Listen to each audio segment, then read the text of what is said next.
Hey, what's up everybody? This is Survivability, and today I want to show you guys one of the strongest Moze builds in the game. Now, this build is still pretty strong against bosses, actually a lot stronger than I thought it would be, but it really shines when you're mobbing. Anything you're doing that involves mobbing, the raid, slaughter shafts, trials, anything like that, this build is going to be really strong. Now, before we get into the build, this uses a lot of anointeds. Now, the anointeds with this one are primarily just big damage increases, so you could still do this build without all these crazy anointeds. It's just not going to have near as much damage, and it is using one of the main anointeds for Moze that was just buffed a couple of days ago. So this build is the strongest it has ever been, or at least close to the strongest it's ever been. So let's go into the talents. Now, this is a rocket launcher and grenade build, like most of Moze builds are now, and we need bottomless mags for some for the road. So first off, Cloud of Lead, 5 out of 5 into this. Every 4 shots that consume ammo does extra incendiary damage. Then we have Stoke the Embers for 3, increase incendiary damage for you and your Iron Bear. 1 is a redistribution, which when you have a crit, you regen some of your magazine over 3 seconds, which just helps getting those few extra rounds every once in a while for your launcher, which with launchers, it does a full shot, even though you're only using 1 ammo. 1 into Scrappy just to get lower in the tree.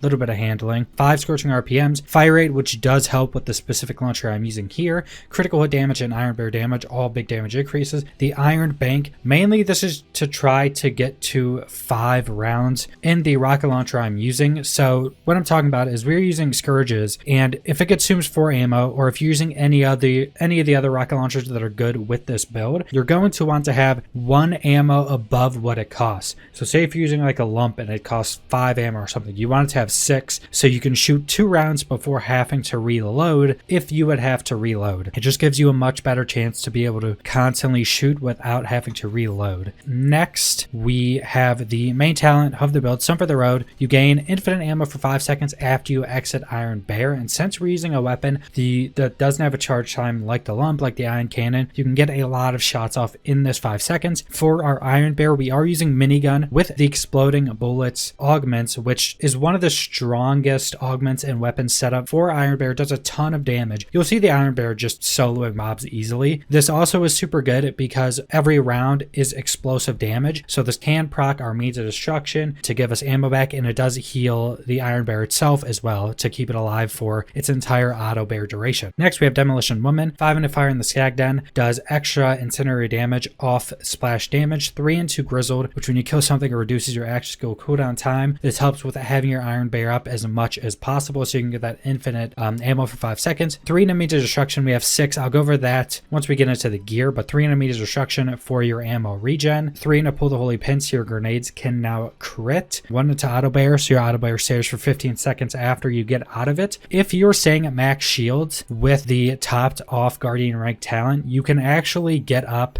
and in combat you can get up your Iron Bear another time, so your cooldown is ready to be used with Auto Bear being out, which is super strong, being able to have that much cooldown. 1 into Vampire, because with the specific grenade I'm using, I don't think I need more than that because of how much it actually heals you.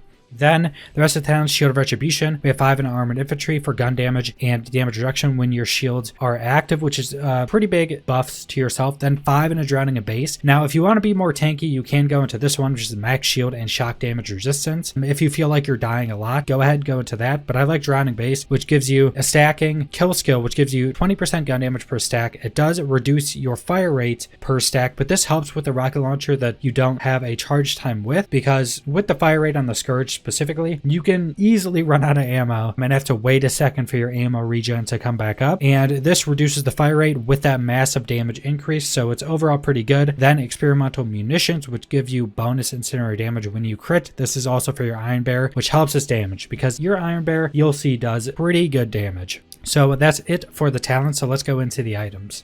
Now, like I said, we are using a lot of really good anointeds in this build. You can do this build without all these good anointeds. You're just going to do a lot less damage, like a few 100% less damage. Now, a good thing right now in Borderlands 3 is there is an event that makes all the rare enemies spawn more. It makes all the rare enemies and bosses have a much higher legendary drop rate and a much higher anointed drop rate. And the anointed drop rate is really high, right? So go farm that. You should be able to get a lot of the anointeds you want and that you need pretty quickly right now. So go ahead and farm that if you don't have these.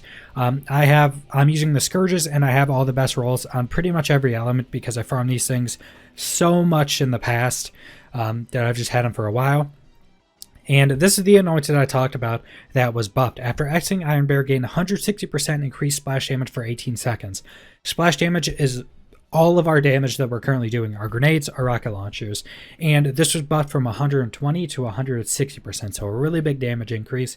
And if you don't know what the Scourge does, it shoots a big rocket that generates smaller rockets to spin around, and then they'll go off and track enemies. Now, this isn't as good as a lump for specifically mobbing, because the lump can hit everything at once, but you shoot more of these, and these are much, much stronger for single target damage, because all of these small rockets are constantly generated as a big rocket flies, can hit the same target. You'll see on bosses that the bosses just get hitting constantly like a machine gun with how many rockets are hitting the boss at the same time, and constantly, because you can get so many of these rockets out at once. So get any element of these as you can with this anointed. Very, very strong. I'm mainly using the corrosive one. For a shield, get any good shield with the anointed. After exiting Iron Bear, gain 75% increased shields and health for 25 seconds.